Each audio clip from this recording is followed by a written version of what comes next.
Bonjour à tous. Alors dans cette vidéo, je vous propose d'essayer de vous faire comprendre la notion de limite infinie. C'est-à-dire, qu'est-ce qu'on veut dire quand on dit que la limite de un, quand n tend vers plus l'infini, est égale à plus l'infini. Alors j'ai ici extrait de trois choses que j'ai trouvées dans les livres. Donc, ce que vous allez trouver dans votre cours en général, c'est la phrase suivante. Aussi grand que soit le réel m, à partir d'un certain rang, tous les termes de la suite seront supérieurs à m. Voilà. Et concrètement, on peut aussi dire, on peut rendre un aussi grand qu'on veut en prenant n suffisamment grand. Alors, c'est pas toujours très pratique et très compréhensible par tous. Alors, on a souvent recours à des schémas, comme ici, où on représente en abscisse les valeurs de n et en ordonnée les valeurs des termes u0, u1, u2, u3, etc. pour bien montrer ce qui va se passer. Donc je vais essayer d'expliquer ça, mais avant tout, je vais d'abord parler d'une interprétation fausse qu'on entend souvent. Quelle est-elle? Ce qu'on entend souvent de la part des élèves, c'est qu'ils traduisent un petit peu tout ça en se disant que quand n grandit autant qu'on veut. Alors l'erreur, c'est de penser que un grandit.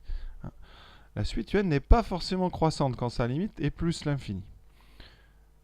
L'exemple que je peux vous montrer pour illustrer ce phénomène, c'est en utilisant moins 1 puissance n. Parce que moins 1 puissance n, un coup ça vaut 1, un coup ça vaut moins 1. Vous voyez, suivant la parité de n. Alors si je prends n plus moins 1 puissance n, qu'est-ce que j'obtiens?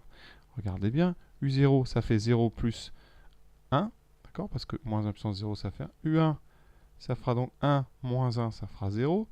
u2, 2 plus 1, 3. u3, 3 moins 1, 2. Et comme ça, il y a un petit... ça alterne, vous voyez? Ça veut dire qu'après, vous aurez u4 qui vaut 4. Donc 4 plus 1, 5. Mais u5 vaudra 5 moins 1, donc 4. Donc comme ça, on a une suite dont les termes, globalement, vont augmenter, mais la suite n'est pas croissante. Donc on ne peut pas dire que quand n grandit, un grandit, vous voyez. Donc il faudra faire attention à ce phénomène. Donc on a une traduction qui est un petit peu plus habile, avec graphiquement un trait horizontal qu'on va tracer, et qui, je pense, est très clair. On va dire qu'une suite a pour limite plus l'infini quand, graphiquement, on peut faire ce que je vais vous montrer ici. On trace donc ici l'axe des abscisses avec les valeurs de n. En ordonnée, on va mettre les valeurs de un. Donc, l'idée c'est quoi? Eh bien, on va choisir un réel m. Il peut être très très grand, donc aussi grand qu'on veut. Ça veut dire que sur un dessin, on va tracer donc une horizontale. Cette horizontale, elle est censée représenter l'ordonnée m. Voilà. Eh bien, si la limite, si on veut dire que la limite c'est plus l'infini, eh bien tout simplement, eh bien, à partir d'un certain moment, c'est-à-dire une certaine valeur de n, toutes les valeurs vont être plus grandes que ce trait jaune, donc vont être au-dessus. C'est-à-dire que si je place les points de la suite, alors au début vous allez avoir u0, u1, u2, u3, alors ça peut osciller, ça peut même descendre, u4, u5, u6, vous pouvez même passer U7 par exemple, mais redescendre U8, U9. Mais à partir d'un moment, alors ici, à partir d'un certain moment qu'on va appeler N0, eh bien toutes vos croix seront obligatoirement au-dessus de ce trait jaune. D'accord? Et on va pouvoir bouger ce trait jaune. Ça veut dire qu'ici, pour une certaine valeur de M que j'ai dessinée, on aura une valeur ici N0. Et que si on augmente encore, eh bien il faudra aller plus loin, mais on est sûr qu'à un moment, tous les points seront encore au-dessus. D'accord? Donc on dit quoi? On dit qu'aussi grand soit le réel m, vous pouvez très bien, en allant assez à droite, être sûr que tous les points vont être au-dessus de cette droite jaune. Et pourtant, sa limite, ça n'est pas plus l'infini. Pourquoi? Eh bien, 1 sur n est positif, moins 1 sur n, eh bien c'est donc négatif. Donc 2 moins 1 sur n, vous voyez, c'est toujours plus petit, strictement, que 2. Ça ne peut pas dépasser 2. Donc, un pour tout n, donc toujours ce symbole pour tout, quel que soit n, un est strictement plus petit que 2, ça veut dire que eh bien, un ne va pas pouvoir dépasser toutes les valeurs qu'on va choisir. Un ne sera jamais plus grande que 1000, donc si on regarde la définition, les termes de la suite un ne seront jamais supérieurs à n'importe quelle valeur de grand M, puisqu'elles ne peuvent pas dépasser 2. D'accord? Donc voilà un exemple d'une suite croissante qui n'a pas une limite plus l'infini. Donc ça, c'est très très important, c'est le phénomène de plafonnement. Vous avez ici comme un plafond à 2, et votre suite eh bien, elle va se rapprocher de ce plafond progressivement, ici, sans jamais le toucher d'ailleurs, ça ne vaudra jamais 2, et sans jamais le dépasser. Vraiment, là, on est sur des choses très fines. Donc faites bien attention à ne pas confondre hein, et ne pas penser que toutes les suites croissantes vont comme ça aller aussi haut qu'on veut. Vraiment, il peut y avoir un plafond et c'est pour ça que c'est difficile à étudier. Voilà. Prenons par exemple la suite de termes généraux n carré. Hein. Voilà. Prenons une valeur de m. Ici, je vais prendre m égale 10 000. Est-ce qu'à un moment, tous les termes sont plus grands que 10 000? Bien, on regarde. Hein. Quand est-ce que n carré est plus grand strictement que 10 000? Eh bien, on résout. Comme tout est positif, on obtient n plus grand que 100. Donc, c'est très simple. Hein, pour 10 000, hein, dès que je prends, donc pour tout n supérieur strictement à 100, je suis sûr d'avoir un n plus grand que 10 000. J'ai pris 10 000. Si j'avais pris 100 000, j'aurais trouvé une valeur de n plus grande. Hein. Ça veut dire qu'ici, si je prends mon schéma, si je place la ordonnée ici, grand M, donc 10 000, il suffit que j'aille chercher ici des indices plus grands que 100, c'est-à-dire que dès que j'ai passé donc, ce terme, toutes les croix qui correspondent au terme de ma suite vont être au-dessus de ce trait jaune, ils vont se situer par là. Ça marche pour 10 000, évidemment.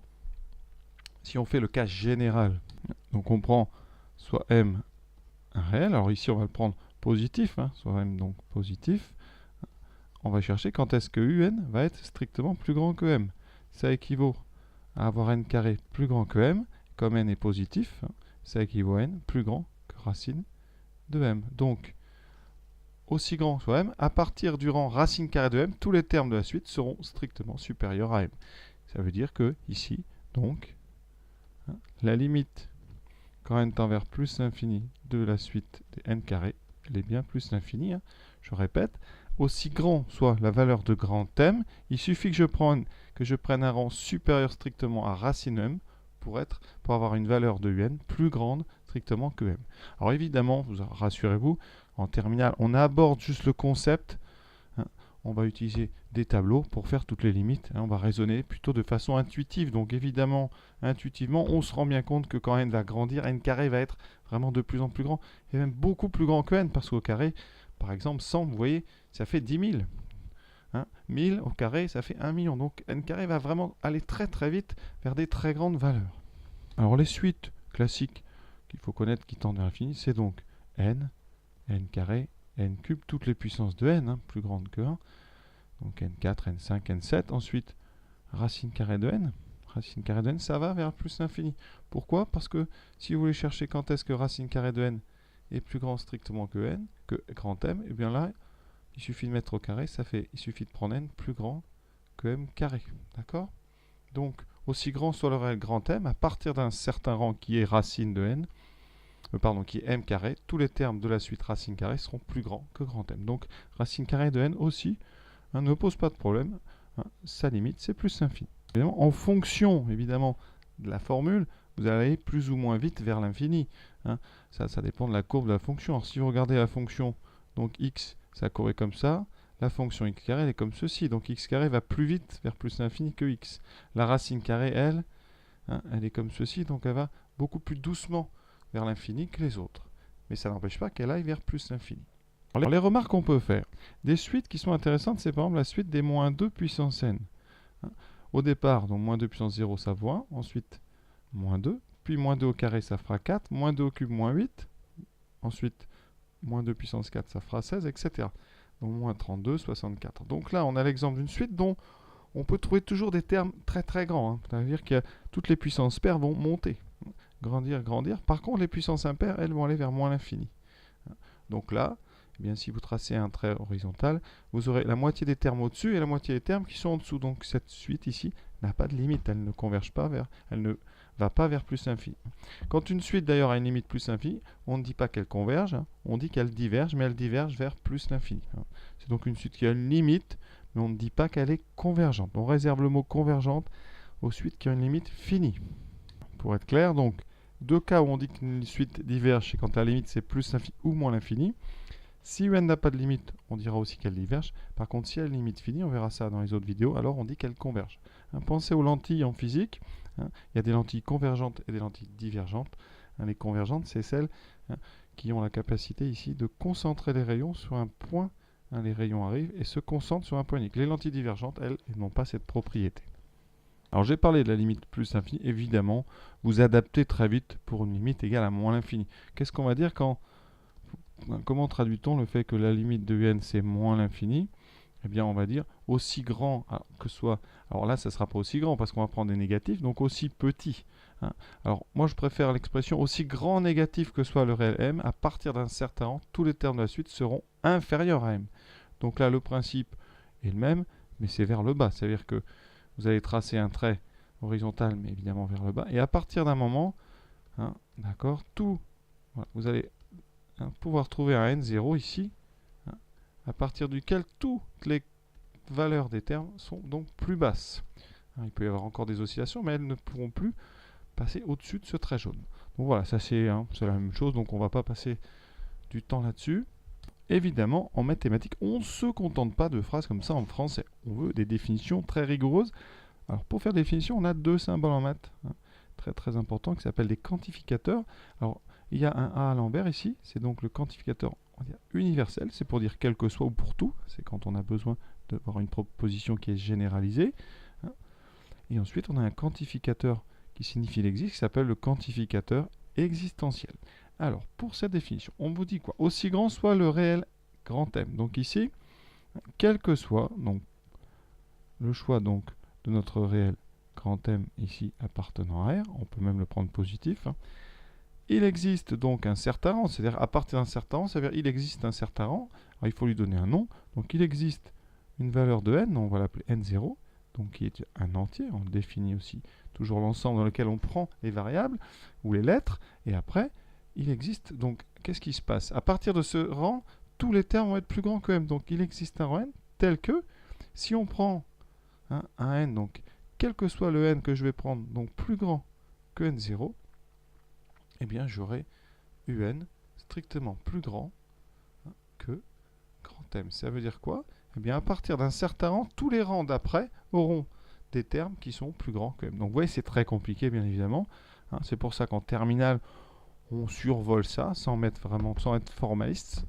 Mais ça, voilà, c'est ce qui vous attend quand vous serez donc un petit peu plus loin. Alors au début, ça surprend un petit peu parce qu'on n'a pas l'habitude de toutes ces lettres. Vous allez voir qu'après, on s'y fait assez vite. Une propriété qui est dans le cours, qu'on ne démontre pas, vraiment on fait ça intuitivement, si je prends deux suites qui vont vers plus l'infini, eh bien la somme des deux va vers plus l'infini. Alors ça peut se démontrer, on démontre ça après le bac, quand on fait des maths, avec justement ces histoires de quantificateurs. Alors qu'est-ce qu'on peut dire? Moi je veux montrer que pour tout m appartenant à grand R, il existe un n0 appartenant à grand N, tel que pour tout n super n0, un plus vn est plus grand que grand M. Alors ce que je vais faire, je vais utiliser deux fois la propriété que je vous ai citée. La définition plutôt. Une fois avec un, une fois avec vn, de façon à ce qu'en additionnant, j'obtienne un m. Donc, ici, je vais appliquer, donc pour tout m, ici le premier, donc je vais prendre, pour tout m1 égale m sur 2, je prends la moitié de m. Donc je vais appliquer le théorème, non pas avec m, avec la moitié de m. Je peux trouver un n, alors je ne l'appelle pas n0, je vais l'appeler n1, appartenant à grand N, voilà, tel que si je prends n plus grand que n1, un va être plus grand que la moitié de m. Ça, c'est la définition du fait que un va vers plus infini. Et je fais pareil avec vn. Je fais la même chose, je choisis le même m1, d'accord. Par contre, le rang que je vais trouver ne sera pas le même. La suite vn va peut-être plus vite vers l'infini que n ou moins vite. Donc, à partir d'un autre rang, ici n2, j'aurai vn plus grand que m sur 2, d'accord. Et si j'ajoute, ça veut dire qu'ici, pour tout m appartenant à R, je peux trouver donc un n0. Alors qui c'est ce n0? Ici, si vous ajoutez tout ça, qu'est-ce que vous en trouvez? Eh bien que, évidemment, vous trouvez que quel que soit, donc, pour tout n supérieur à quoi? Alors ici, vous avez supérieur à n1, supérieur à n2. Si vous voulez avoir les deux conditions en même temps, il faut prendre n supérieur à quoi? Au plus grand, ce qu'on appelle le max de n1, n2. Si on prend n supérieur au max de n1, n2, on a en même temps un plus grand que m sur 2 et vn plus grand que m sur 2. Donc la somme sera plus grande que m. Voilà. Donc on ne va pas vraiment trop en faire, mais vous voyez, ça veut dire qu'ici, quel que soit mon choix de m, je vais pouvoir trouver donc un n0. Ce n0, ça va être le maximum des n1 et n2. Et si je prends un n plus grand que ce n0, la somme des deux un plus vn va être plus grande que m. Voilà. Donc c'est une idée des raisonnements qu'on peut faire on va dire en classe prépa et à la fac. C'est difficile, j'avoue, comme ça. Mais quand vous allez avoir l'habitude, vous verrez, après, ça devient finalement assez classique. On en fait souvent. Au début, on ne comprend rien, puis après, ça se met en place progressivement. Donc en terminale, on oublie tous ces symboles. C'est bien de les voir une fois de temps en temps pour voir à quoi s'attendre plus tard. Hein, mais vraiment, rassurez-vous, on ne fait pas les raisonnements, on ne fait pas les démonstrations. Alors la démonstration pour le produit est la même. Si on fait le produit de deux suites qui vont vers plus infini, hein, on règle à peu près de la même façon et le produit va aussi tendre vers plus infini. Après, hein, moi je vais vous laisser avec votre intuition. Évidemment, c'est ça qui va tout faire. Hein. Quand on fait la somme de deux suites qui vont vers plus infini, la somme va vers plus l'infini. Ça ne pose pas de problème en soi en terminale. Donc, somme ne pose pas de problème, le produit ne pose pas de problème, le produit de 2 infini. Par contre, quelque chose qui pose d'énormes problèmes, c'est quand on a un quotient avec ici un qui va vers plus infini et Vn qui va vers plus infini. Ça pose des très très gros problèmes. Ce n'est pas l'objet de la vidéo, mais ça s'appelle donc une forme indéterminée. Tout va dépendre de un et Vn. On verra ça plus tard. Hein. Donc pour l'instant, on va se contenter de somme hein, avec plus infini, hein, de produit plus infini. Hein. Alors si vous avez des sommes moins l'infini, ça ne pose pas de problème aussi. Alors tout ça, on peut mettre dans des tableaux. Hein. D'accord? Alors les tableaux, qu'est-ce qu'on met? Eh bien, c'est simple. Hein. On met donc en ligne Vn et en ligne et en colonne. Donc Un en ligne, Vn en colonne. Pour l'instant, on s'occupe des infinis. Donc on a deux possibilités pour Un. Voilà. Hein, et là, c'est le tableau de la somme. Qu'est-ce qui se passe quand on fait la somme? On a dit si les deux vont vers plus infini, la somme va vers plus infini. Si les deux vont vers moins l'infini, intuitivement, un grand nombre négatif plus un grand nombre négatif, ça fait moins l'infini. Voilà. Et là, on a des gros problèmes aussi. Hein. Eh bien, c'est quand on fait la somme d'une plus infini et d'une moins l'infini. Ici, on appelle ça aussi une forme indéterminée. On a des gros problèmes. Hein. Pourquoi? Ben, si par exemple vous faites n moins n carré, hein, eh bien, c'est pas si simple que ça. Ici, vous avez plus l'infini. Là, vous avez une limite plus l'infini. On fait la soustraction des deux. Soustraction, c'est tout simplement une addition cachée. Hein, voilà. Vous avez plus l'infini, moins l'infini. Quand on ajoute les deux, eh bien, il se passe un petit problème. Hein, tout va dépendre, en fait, de la situation. Ici, quand on a n et n carré, on se doute bien que c'est n carré qui va vite être plus fort. On va dire c'est lui qui va l'emporter. Donc, la limite ici serait moins l'infini. D'accord? Donc tout va dépendre des cas. On appelle ça en maths des formes indéterminées. C'est là que les limites se compliquent. Hein, donc on aborde ça doucement avec les suites. Puis après, on a un gros chapitre de fonctions. Donc, au bout de quelques temps, ça commence à rentrer. Ne vous inquiétez pas. Mais hein, il faut faire très attention. Bien réfléchir à chaque cas. Est-ce qu'on a le droit d'ajouter ou pas les limites? Voilà. Bon, on va s'arrêter là parce que sinon ça n'a pas de fin. Il y a tellement de choses à dire. Donc voilà, j'espère que j'ai apporté un petit peu de pierre à votre édifice. Donc à très bientôt pour les exercices d'application de tout ça. Il restera la vidéo à faire pour la limite de un égale à L. C'est un autre concept. Donc vraiment à connaître aussi. Et après, vraiment, on est parti pour faire plein d'exercices. Et avant de passer aux exemples, autre chose que je voulais dire, donc avant de venir, attention, c'est pas parce qu'une suite est croissante, d'accord, qu'elle va aller vers plus l'infini. Ça, c'est une faute de penser ça. Il y a des suites comme ça qui peuvent être tout le temps croissantes, mais qui vont être plafonnées. Alors, exemple que vous trouvez vraiment très simple, c'est l'exemple, par exemple, 2 moins 1 sur n. Voilà. Qu'est-ce qu'on peut remarquer? Donc, n est quelque chose de croissant. 1 sur n, c'est donc décroissant, puisqu'on inverse. Donc, moins 1 sur n, c'est croissant. C'est-à-dire qu'ici, votre suite, elle va être de plus en plus grande. Pour le vérifier, c'est très simple. Vous savez, on fait un plus 1 moins un et on regarde le signe.